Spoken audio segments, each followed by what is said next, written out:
আগামীকাল খানাকুল ১ নম্বর পঞ্চায়েত সমিতি থেকে তৃণমূল নেতা দাপুটের তৃণমূল নেতা নইমুল হক ওরফে রাঙার রাজত্বের পতন হবে নাকি খানাকুল সহ আরামবাগ মানুষের কাছে কালা দিন।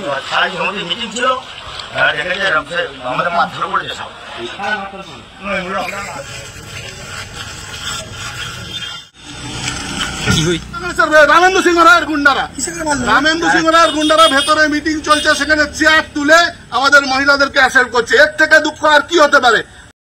কথিত আছে বনের বাঘ যখন শিকার করে তখন একদম নিশ্চুপ হয়ে যায়, আবার কখনো যুদ্ধে জয়লাভ করার জন্য কখনো কখনো দুপা পিছিয়েও যায়। এই কথা কেন বলছি? প্রসঙ্গত আজকে 20 জানুয়ারি, রাত পোয়ালেই 21 জানুয়ারি খানাকুল 1 নম্বর পঞ্চায়েত সমিতির কর্মাধ্যক্ষ নির্বাচন, যে নির্বাচনের দিকে তাকিয়ে সমগ্র খানাকুল। বলে রাখি 4টি কর্মাধ্যক্ষের নির্বাচন হবে। এক, খানাকুলের 1 নম্বর পঞ্চায়েত সমিতি পূর্ত কর্মাধ্যক্ষ কে হবেন, তার সাথে বিদ্যুৎ, শিক্ষা এবং জনস্বাস্থ্য।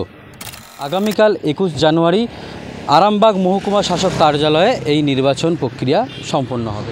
আগামীকাল নির্বাচন প্রক্রিয়া শেষে কি দেখা যাবে সেটা তো প্রশ্ন রয়েছেই, কিন্তু আরও প্রশ্ন উঠছে আগামীকাল খানাকুল 1 নম্বর পঞ্চায়েত সমিতি থেকে তৃণমূল নেতা দাপুটের তৃণমূল নেতা নইমুল হক ওরফে রাঙার রাজত্বের পতন হবে নাকি যেই সমীকরণ দেখেছিল খানাকুলের মানুষ নজিবুল করিম এবং রাঙার যে নয়া সমীকরণ, সেই সমীকরণের প্রভাব পড়বে কর্মদক্ষ গঠনে।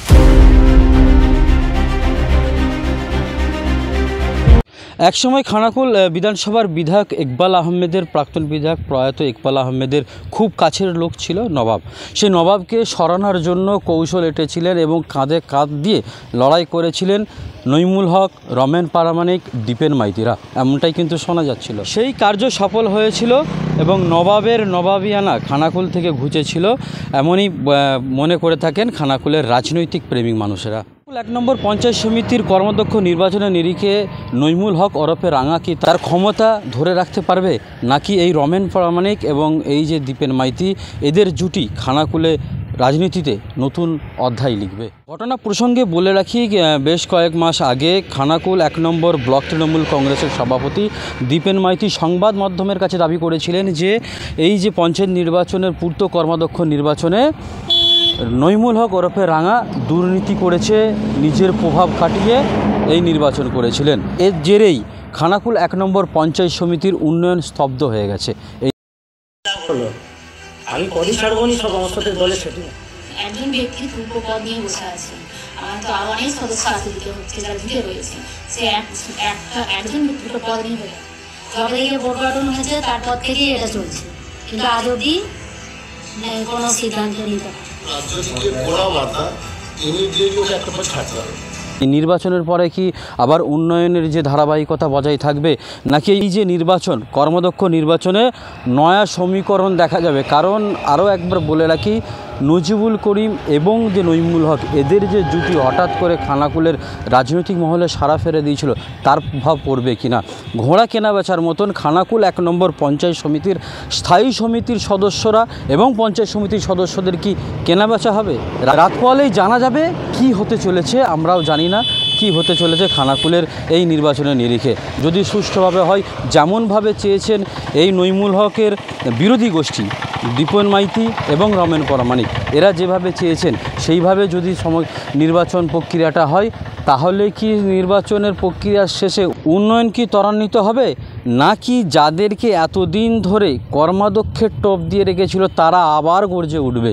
কারণ এখন যে পরিস্থিতি রাজনৈতিক মহলেই কান পাততে শোনা যায়, এই যে লড়াই যেটা দিয়েছিল দীপেন মাইতিরা, ইলিয়াস চৌধুরী তৃণমূল কংগ্রেসের ব্লক সভাপতি থাকাকালীন অভিযোগ আনা হয়েছিল রাঙার বিরুদ্ধে, অর্থাৎ নইমুল হকের বিরুদ্ধে, যে সহসভাপতি পদ এবং পূর্ত কর্মাধ্যক্ষ পদ, এই একই ব্যক্তি 2টি পদ দখল করে রেখেছে এবং পূর্ত কর্মাধ্যক্ষ গঠনের পেছনে রাঙা তার প্রভাব খাটিয়েছে, দলকে মিসগাইড করেছে, এরকম নানান অভিযোগ উঠেছিল নইমুল হকের বিরুদ্ধে। সেই সব কিছু সম্প্রচার করেছিলাম রাজ্যবার্তার পেজেতে এবং রাজ্যবার্তার ডিজিটাল মিডিয়া প্ল্যাটফর্মে, এবং আপনারাও দেখেছিলেন। খানাকুলের মানুষ পুরো ঘটনাটাই জানে।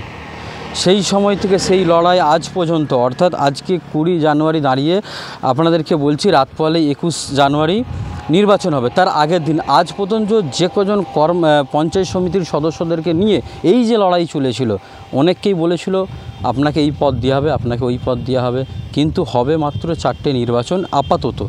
আরও পঞ্চায়েত সমিতি, স্থায়ী সমিতি ভেঙেছে কর্মাধ্যক্ষের, সেগুলো নির্বাচন তো পরে। এই 4 জনের যারা দাবিদার, যাদেরকে বলা হয়েছিল আপনাদেরকে পূর্ত এবং স্বাস্থ্য কর্মাধ্যক্ষ এবং পূর্ত, স্বাস্থ্য কর্মাধ্যক্ষ এবং বিদ্যুৎ এবং শিক্ষা, এই 4টি পদে দেওয়া হবে, তারাই কি পাবে? তারা নিজেরাও জানে না, এমনটা শোনা যাচ্ছে। তবে একটি নাম জলজল করছে, পূর্ত কর্মাধ্যক্ষের আসনে বসতে চলেছেন সম্ভাব্য আশিক ইকবাল, খানাকুলের পোল 1 নম্বর গ্রাম পঞ্চায়েতের প্রাক্তন প্রধান। তিনি বারবার সংবাদ শিরোনামে থাকে এবং এই রাজ্যের বিরোধী দলনেতা শুভেন্দু অধিকারীও তাকে নিয়ে বলেছিলেন প্রকাশ্যে রাস্তায় মদ্যপান, এরকম নানান ভিডিও এখনও আপনারা সংবাদ মাধ্যমে দেখলে পেতে পারেন। তারপর থেকে বিস্তর সময় কেটে গেছে।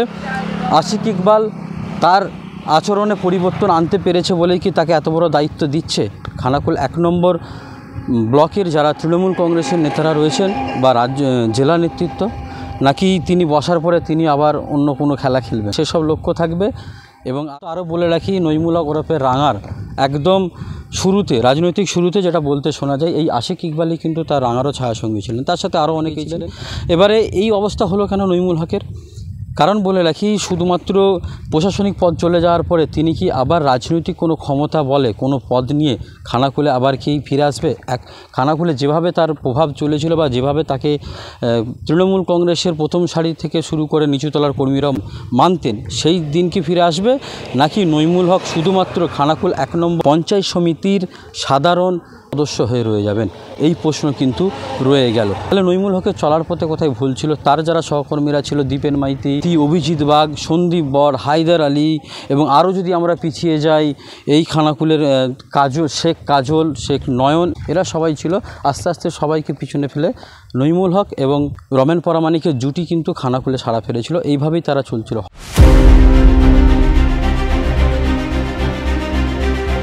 হঠাৎ ব্লক সভাপতি তৃণমূল কংগ্রেসের নির্বাচনের পরেই এই যে এই যে ফাটল ধরেছে, সেই ফাটলের শেষ কোথায় হবে সেই দিকে লক্ষ্য রাখব। আগামীকাল খানাকুল 1 নম্বর পঞ্চায়েত সমিতির পূর্ত কর্মাধ্যক্ষ সহ আরও 3টি কর্মাধ্যক্ষের নির্বাচন রয়েছে আরামবাগ মহকুমা শাসক কার্যালয়। কি হবে সেদিকে নজর থাকবে।